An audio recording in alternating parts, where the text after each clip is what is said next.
وہ جانتی تھی کہ شہریار اب کبھی منوس شنکر راؤ کے قبضے میں نہیں آ سکے گا، اور اس کے نتیجے میں کادمبری کی اذیتناک موت یقینی تھی۔ اب یہی ایک امید اس کی ڈھارس بندھا رہی تھی کہ شاید سوامی گندھرو اسے سردار شنکر راؤ کے عتاب سے بچنے کا کوئی راستہ بتا دے۔ کادمبری کو اپنے حال میں چھوڑ کر ہم جادوگرنی کندلی کی طرف چلتے ہیں اور دیکھتے ہیں کہ شہریار کے حیولے کو اپنے قبضے میں کرنے کے بعد وہ شمشان گھاٹ کی چتا سے نکل کر کس طرف کو گئی تھی۔ جادوگرنی کندلی کے بارے میں بونے گندھرو نے بالکل صحیح قیاس آرائی کی تھی۔ جادوگرنی کندلی کی جنم پتری پڑھ کر اس نے کندلی کے بارے میں کادمبری کو جو کچھ بتایا تھا اس کا ایک ایک لفظ سچ تھا۔ جادوگرنی کندلی کی یہ خوش قسمتی تھی کہ جس وقت اس کی ارتھی چتا پر رکھ کر اس کی مردہ لاش کو جلایا جا رہا تھا تو اس وقت شہریار کا حیولہ چتا کے اندر بلکہ کندلی جادوگرنی کی مردہ لاش کے اندر موجود تھا، کیونکہ یمدوت کے چیلے بھوتناتھ نے اسے خود کندلی کے مردہ جسم میں داخل کیا تھا۔ جب چتا کی آگ کندلی جادوگرنی کے مردہ جسم تک پہنچ گئی تو اس کی آتما جو ابھی تک جلتی ہوئی چتا کے اندر تھی گھبرائی ہوئی پھڑپڑا رہی تھی کہ اچانک اسے محسوس ہوا کہ چتا کے اندر کوئی دوسری بدروح بھی موجود ہے۔ جادوگرنی کی آتما نے دوسرے ہی لمحے شہریار کے حیولے کو دیکھ لیا۔ یہ ایک کالا جادو کرنے والی زبردست جادوگرنی کندلی کی آتما تھی۔ شہریار کے حیولے کو دیکھتے ہی وہ سمجھ گئی کہ یہ کوئی بدروح نہیں ہے بلکہ ایک خدا کو ماننے والے کسی مسلمان نوجوان کی روح ہے جس پر کسی نے خطرناک طلسم کر کے اسے ایک حیولے میں بدل کر چتا میں ڈال دیا ہے۔ جادوگرنی کندلی کی آتما کو اس وقت کسی ایسی بدروح کی سخت ضرورت تھی جو اس کے مردہ اور ساکت دل کو حرکت دے سکے۔ یہ کام کوئی دوسری بدروح ہی کر سکتی تھی، کیونکہ اپنے مردہ جسم پر کندلی جادوگرنی کا کوئی طلسم، کوئی کالا جادو اثر نہیں کر سکتا تھا، اور وہ اپنے مردہ جسم کو ہاتھ بھی نہیں لگا سکتی تھی۔ اگر وہ ایسا کرتی تو اس کی آتما بھی جل کر راکھ ہو جاتی۔ پس اس نے فوراً شہریار کے حیولے کو اپنے کالے جادو کے ایک منتر کے اثر میں لیا اور اسے کہا کہ میرے دل کو زور سے دباؤ۔ شہریار نے کالے جادو کے اثر سے ایسا ہی کیا اور جادوگرنی کندلی کے مردہ جسم میں ہاتھ ڈال کر اس کے دل کو 2-3 بار دبایا تو اس کے مردہ دل نے دھڑکنا شروع کر دیا۔ جیسا کہ بونے گندھرو نے کادمبری کو بتایا تھا، جادوگرنی کندلی کی آتما اچھی طرح جانتی تھی کہ جس حیولے نے اس کے دل کو حرکت دے کر اسے دوسرے جنم میں زندہ کیا ہے، اب یہی حیولہ اگر چاہے تو اس کے سینے میں ہاتھ ڈال کر اس کے دل پر صرف انگلی رکھ دینے سے اسے دوبارہ موت کی نیند سلا سکتا ہے۔ اسی طرح جادوگرنی کندلی کی موت اور زندگی شہریار کے حیولے کے ہاتھ میں تھی۔ اب جادوگرنی کندلی کے واسطے لازمی ہو گیا تھا کہ وہ اپنی زندگی بچانے کے لیے شہریار کے حیولے کو اپنی قید میں رکھے اور اسے 1 سیکنڈ کے لیے بھی آنکھوں سے اوجھل نہ ہونے دے۔ اسے اتنی مہلت بھی نہ دے کہ وہ اگر سو رہی ہو تو حیولہ اس کے سینے میں ہاتھ ڈال کر اس کے دل پر ہاتھ رکھ کر اسے موت کے حوالے کر دے۔ یہ صرف ایک ہی طریقے سے ہو سکتا تھا کہ وہ شہریار کے حیولے کو کسی جگہ پتھر کا بت بنا کر رکھ دے تاکہ وہ اپنی جگہ سے کبھی ہل بھی نہ سکے۔ جادوگرنی کندلی شہریار کے حیولے کو لے کر سیدھی نرگنی مورتی کی زمیندوز گپھا کی طرف روانہ ہو گئی۔ جادوگرنی کندلی اپنی موت سے پہلے ہندو مردوں کو زندہ کرنے کے جادو کا چلہ کر رہی تھی۔ ابھی اس نے آدھا چلہ کیا تھا کہ اسے موت آ گئی۔ اب جب کہ وہ ایک حیرت انگیز شوب دے کے بعد دوسرا جنم لے کر پھر سے زندہ ہو گئی تھی تو اس نے مردوں کو زندہ کرنے والے طلسم کے حصول کے لیے باقی کا آدھا چلہ بھی پورا کرنے کا فیصلہ کر لیا تھا۔ یہ چلہ 2 مرحلوں میں اسے پورا کرنا تھا اور یہ چلہ نرگنی مورتی کے آگے پورا کرنا تھا۔ نرگنی ہندوؤں کی ایک قدیم روایتی دیوی تھی جس کے بارے میں کتابوں میں لکھا تھا کہ وہ مہینے کی ایک خاص رات کو اپنی زیر زمین گپھا سے نکل جاتی تھی، اور جس کسی لڑکی کی شادی کی پہلی رات یعنی سہاگ رات ہوتی تھی وہ وہاں سے دلہن کو اٹھا کر اپنی گپھا میں لے آتی تھی اور اس کی گردن کاٹ کر اس کے خون سے اشنان یعنی غسل کرتی تھی۔ اس قاتل دیوی نرگنی کی گپھا آندھرا پردیش کے ضلع اورنگ آباد میں واقع اجنتا کے قدیم غاروں میں تھی۔ یہاں اجنتا کے قدیم غاروں کی مختصر سی تاریخ بیان کرنا ضروری ہے۔ ریاست حیدرآباد دکن کا ایک مشہور شہر اورنگ آباد ہے۔ اورنگ آباد سے 7 میل کے فاصلے پر اجنتا نام کا ایک چھوٹا سا قصبہ ہے۔ اس قصبے کی ایک پہاڑی میں اجنتا کے قدیم غار ہیں۔ یہ غار 1500 سال پرانے ہیں اور یہ 1817 میں دریافت ہوئے تھے۔ ان غاروں کی کل تعداد 36 ہے۔ یہ غار پہاڑی کے اندر چٹانوں کو کاٹ اور تراش کر بنائے گئے ہیں۔ کہنے کو تو یہ غار ہیں، مگر ان کے اندر بے شمار ستونوں والے چھوٹے بڑے کمرے بنے ہوئے ہیں جو چٹانوں کو تراش کر تعمیر کیے گئے ہیں۔ ہر غار کی دیواروں میں مختلف بت اور مورتیاں تراشی ہوئی ہیں اور دیوی دیوتاؤں کی رنگین تصویریں بھی بنی ہوئی ہیں۔ ان غاروں میں بعض مورتیاں ہنس رہی ہیں، بعض رقص کر رہی ہیں اور بعض رو رہی ہیں، اور بعض ترشول ہاتھ میں لیے غضبناک آنکھوں سے دیکھ رہی ہیں۔ سب سے نیچے کے زمین دوز غار میں نرگنی کی مورتی دیوار تراش کر بنائی گئی ہے۔ یہ مورتی کئی 100 سال پرانی ہے۔ خوفناک آنکھوں اور لمبے دانتوں والی نرگنی دیوی کی مورتی کے ایک ہاتھ میں تلوار ہے اور دوسرے ہاتھ میں 3 خنجروں والا ترشول دکھایا گیا ہے۔ اس کے ہونٹوں کے ایک کنارے سے سرخ رنگ کا خون بہتے ہوئے بھی دکھایا گیا ہے۔ ایک تو یہ غار اجنتا کے غاروں کا سب سے نیچے کا اور سب سے گہرا غار ہے، دوسرے اس میں بڑے ڈراؤنے دیوتاؤں کی مورتیاں بنی ہوئی ہیں جن کی وجہ سے لوگ اس غار میں مورتیاں دیکھنے بہت کم آتے ہیں۔ اسی غار کی نرگنی دیوی کی مورتی کے آگے جادوگرنی کندلی نے مردوں کو زندہ کرنے کے طلسم کا چلہ پورا کرنا تھا۔ رات کی تاریکی میں کندلی جادوگرنی اجنتا کے غاروں کے سب سے نچلے اور گہرے نرگنی دیوی کے غار میں پہنچی۔ شہریار کا ہیولہ اس نے اپنی بند مٹھی میں قید کیا ہوا تھا۔ اگرچہ ایک اتفاق سے شہریار کے چتا میں موجود ہونے کی وجہ سے کندلی جادوگرنی کو دوسرے جنم کی زندگی مل گئی تھی، مگر یہ زندگی عارضی تھی۔ یہ ایسی زندگی تھی کہ وہ کسی نہ کسی وجہ سے مر سکتی تھی۔ اگر وہ نرگنی دیوی کے آگے اپنا باقی کا چلہ پورا کر لیتی ہے تو پھر اس کے عقیدے کے مطابق اسے ہمیشہ کی زندگی حاصل ہو سکتی تھی اور یمدود بھی اس کا کچھ نہیں بگاڑ سکتا تھا۔ شہریار کی وجہ سے جادوگرنی کو جو دوبارہ زندگی ملی تھی تو اس کی شکتی یعنی طاقت بھی کچھ زیادہ ہو گئی تھی۔ پہلے وہ زندہ حالت میں تھی تو غائب نہیں ہو سکتی تھی۔ غائب ہونے کے لیے اسے ایک خاص کالے منتر کی ضرورت تھی جو اس کے پاس نہیں تھا، مگر اب دوبارہ زندہ ہونے کے بعد اس میں اتنی شکتی آ گئی تھی کہ وہ جب اور جہاں چاہے غائب ہو سکتی تھی۔ دوسری شکتی اس میں یہ پیدا ہو گئی تھی کہ وہ فضا میں موجود بدروحوں کو دیکھ سکتی تھی۔ شہریار ہیولے کی صورت میں جادوگرنی کنڈلی کی مٹھی میں بند تھا۔ اسے کچھ اندازہ نہیں تھا کہ یہ عورت حقیقت میں کون ہے اور وہ اسے اپنی چتا میں سے نکال کر کہاں لے آئی ہے۔ جادوگرنی کی مٹھی کے اندر تاریکی ہی تاریکی تھی اور وہ اس تاریکی میں بند تھا۔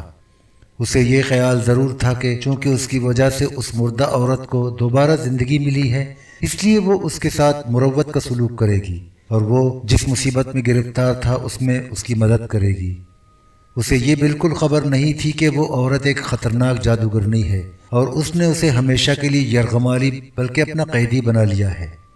جادوگرنی کندلی غار میں اترتے ہی نرگنی دیوی کی مورتی کے آگے ہاتھ باندھ کر جھک گئی۔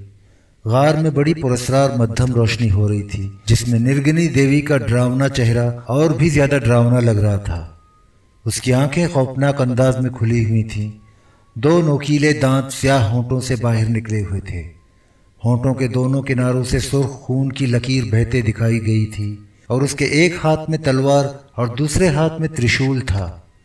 کندلی جادوگرنی نے سر جھکانے کے بعد جے نرگنی ماتا کا نعرہ لگایا اور بولی، نرگنی ماتا، میں کندلی جادوگرنی تیرے چرنوں میں حاضر ہوں، مجھے اتنی شکتی دے کہ میں تیرا چلہ پورا کر سکوں۔ اس کے بعد کندلی نے نرگنی کی مورتی کے سامنے والی دیوار کو دیکھا۔ اس دیوار میں ایک عورت کی مورتی بنی ہوئی تھی جو سر جھکائے رو رہی تھی۔ کندلی جادوگرنی اپنی مٹھی جس میں شہریار کا ہیولہ بند تھا روتی ہوئی مورتی کی طرف بڑھائی اور بولی، نرگنی ماتا کے حکم سے میری امانت کو اپنے پاس رکھ لے اور اس کی حفاظت کر۔ اس ہیولے میں میری زندگی اور موت کا راز چھپا ہوا ہے۔ اور کندلی جادوگرنی بلند آواز میں کالے جادو کا کوئی منتر پڑھنے لگی۔ منتر ختم ہوا تو اس نے اپنی مٹھی کھول کر شہریار کے ہیولے کو زور سے روتی ہوئی مورتی کی طرف پھینکا۔ شہریار کا ہیولہ مورتی کی دیوار سے ٹکراتے ہی خود بھی مورتی کی طرف پتھر کا ہو گیا۔ عجیب بات تھی کہ پتھر کی مورتی میں تبدیل ہونے کے بعد شہریار کی اصلی انسانی شکل واضح ہو گئی تھی۔ ایسے لگ رہا تھا جیسے کسی نے شہریار کو چھوٹی سی مورتی میں تبدیل کر کے دیوار کے ساتھ پیوست کر دیا ہے۔ دوسری عجیب بات یہ تھی کہ پتھر کی مورتی بننے کے بعد شہریار کا جسم تو پتھر بن کر بے حس ہو گیا تھا، لیکن اس کی آنکھیں، کان اور ذہن پوری طرح بیدار تھا۔ اس کی آنکھیں پترائی ہوئی تھیں مگر اسے سب کچھ دکھائی دے رہا تھا۔ اس کے کان بھی پتھر کے ہو گئے تھے مگر وہ سب کچھ سن رہا تھا۔ اسی طرح اس کا ذہن بھی بیدار تھا اور وہ سوچ سکتا تھا اور اس کی یادداشت بھی قائم تھی۔ جادوگرنی کندلی کو یہ معلوم نہیں تھا کہ شہریار پتھر کی مورتی بن جانے کے بعد بھی دیکھ سکتا ہے، سن سکتا ہے اور سوچ سکتا ہے۔ کندلی کے لیے یہی اطمینان کافی تھا کہ جس شخص کے ہاتھ میں اس کی زندگی اور موت ہے، یعنی جو ہیولے کی شکل میں اس کے سینے میں ہاتھ ڈال کر اس کے دل پر انگلی رکھنے کے بعد اسے زندگی سے محروم کر کے ہمیشہ کے لیے موت کی نیند سلا سکتا تھا، وہ پتھر کی مورتی بن چکا ہے اور اپنی جگہ سے حرکت نہیں کر سکتا، اور اس طرح وہ ہمیشہ اس کی آنکھوں کے سامنے رہے گا اور کہیں فرار بھی نہیں ہو سکے گا۔ اس نے قریب جا کر بڑے غور سے شہریار کی مورتی کو دیکھا اور بولی، تم تو ایک خوبصورت نوجوان نکلے۔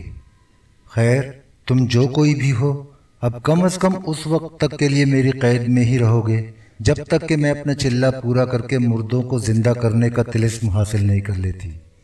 اس کے بعد میں تمہیں آزاد کر دوں گی، کیونکہ پھر تم اگر میرے دل کو میرے سینے سے نکال کر پھینک بھی دو گے تو میں پھر بھی زندہ رہوں گی۔ اس کے بعد جادوگرنی کندلی دیوی نرگنی کے آگے جھک گئی اور بولی، نرگنی ماتا، میں اپنے گرودیو کا آشیرواد لینے جا رہی ہوں۔ کل رات کو تیرے چرنوں میں آ کر چلنا شروع کر دوں گی۔ کندلی جادوگرنی اتنا کہنے کے بعد غائب ہو گئی۔ شہریار پتھر کی مورتی بنا کندلی جادوگرنی نے جو کچھ کہا تھا سن رہا تھا۔ اتنا اس کی سمجھ میں آ گیا تھا کہ یہ کوئی جادوگرنی ہے جو مردوں کو زندہ کرنے کا چلہ کرنے والی ہے۔ جب تک وہ کندلی کی مٹھی میں بند تھا اسے کچھ سنائی نہیں دیتا تھا۔ یہ بھی شاید اس جادوگرنی کے طلسم کی وجہ سے تھا، مگر جب کندلی نے اسے مٹھی میں سے نکال کر دیوار پر پتھر کی مورتی میں تبدیل کر دیا تھا، اس وقت کے بعد کندلی نے نرگنی ماتا کے آگے جو کچھ کہا تھا وہ اس نے سن لیا تھا۔ انسان ایک دم سے پتھر بن جائے تو یہ ایک بہت بڑا عذاب ہوتا ہے۔ شہریار اس عذاب میں ضرور مبتلا تھا، مگر جو چیز اسے سب سے زیادہ پریشان کر رہی تھی وہ یہ تھی کہ اگر اس کا دوست بونا گندھرو اس کو تلاش کرتا ہوا وہاں پہنچ گیا تو شہریار بول کر اسے نہیں بتا سکے گا کہ میں شہریار ہی ہوں۔ مجھے اس مصیبت سے نکالو۔ بونا گندھرو شہریار کی اصلی انسانی شکل سے بھی واقف نہیں تھا۔ وہ اس کی مورتی کو دیکھ کر کبھی نہیں سمجھ سکے گا کہ جس کی اسے تلاش ہے یہ اسی شہریار کی مورتی ہے۔ وہ اسے بھی اجنتا کے غار کی کوئی قدیم مورتی سمجھ کر اس پر ایک نگاہ ڈالنے کے بعد چلا جائے گا، اور پھر نہ جانے شہریار کے ساتھ کیا کر گزرے اور کب اسے پتھر کی مورتی سے دوبارہ انسان کی شکل میں آنا نصیب ہو۔ ہاں، اگر کادمبری بھی اس کے ساتھ ہوئی تو وہ شہریار کی مورتی کو پہچان لے گی، کیونکہ اس نے شہریار کو انسانی شکل میں دیکھا ہوا ہے۔ شہریار دل میں خدا سے دعا مانگنے لگا کہ اگر بونا گندھرو آئے تو کادمبری بھی اس کے ساتھ ہو تاکہ وہ اسے پہچان لے اور پھر اسے اس طلسم سے آزاد کرانے کی کوشش کرے۔ جس وقت کادمبری بونے گندھرو سے الگ ہو کر فضا میں پرواز کرنے لگی تھی، عین اسی وقت کریہ المنظر بھت نے سردار شنکر راؤ کے پاس اس کی ایک جاسوس بدرو ہاتھ باندھے کھڑی اسے کہہ رہی تھی، سردار مہاراج، آپ نے جس بدرو کادمبری کو اپنے دشمن شہریار کو پکڑنے کا کام سونپا ہے وہ کادمبری آپ کے دشمن کی دوست ہے۔ وہ اس سے محبت کرنے لگی ہے اور اسے یہاں سے بھگا کر لے جانے کی کوشش کر رہے ہیں۔ یہ سننا تھا کہ سردار شنکر راؤ غصے میں دیوانہ ہو گیا۔ اس نے چیخ کر کہا، کیا تم سچ کہہ رہی ہو؟ جاسوس بدرو بولی، سردار، آپ کو معلوم ہے کہ آپ کے سامنے اگر میں نے جھوٹ بولا تو میں جل کر راکھ ہو جاؤں گی۔ میں پوری تسلی کر لینے کے بعد آپ کو یہ خبر بتا رہی ہوں۔ میں نے اپنے کانوں سے کادمبری کو ایک بونے گندھرو سے یہ کہتے سنا ہے کہ میں شہریار کو سردار شنکر راؤ کی منحوس دنیا سے نکال کر لے جانا چاہتی ہوں۔ سردار کا غصہ اور بھڑک اٹھا، وہ آگ بھبوکا ہو گیا اور شعلے کی طرح کوٹھڑی میں چکر لگانے لگا۔ اس نے ایک غضبناک آواز نکالی اور کہا، بدرو ہو، اسی وقت جاؤ اور کادمبری کو اژدہوں کے غار میں بند کر دو۔ اسی وقت بدروہوں کی ہولناک چیخیں سنائی دیں اور یہ چیخیں بلند ہو کر غائب ہو گئیں۔ 6 طاقتور، منحوس اور خطرناک بدروہیں کادمبری کو قابو میں کرنے کے لیے روانہ ہو گئی تھیں۔ کادمبری اس وقت آندھرا پردیش کے ایک جنگل کے اوپر سے گزر رہی تھی۔ اسے اسی طرح جنگل اور بستیوں کے اوپر منڈلاتے ہوئے رات گزارنی تھی اور دوسرے روز دن ڈھلے بونے گندھروں سے خالی مکان میں ملنا تھا جو یہ معلوم کرے کہ جادوگرنی کنڈلی شہریار کو کہاں لے گئی ہے۔ اپنے سوامی گندھرو سے ملاقات کرنے کیلاش پربت گیا ہوا تھا۔ کادمبری ایک پہاڑی کے اوپر منڈلاتی ہوئی غوطہ لگا کر نیچے جنگل میں آ رہی تھی کہ اچانک اسے اپنے ارد گرد چیخوں کی آوازیں سنائی دیں۔ یہ بدروحوں کی چیخیں تھیں۔ کادمبری حیران ہوئی کہ بدروحیں چیخ کیوں رہی ہیں۔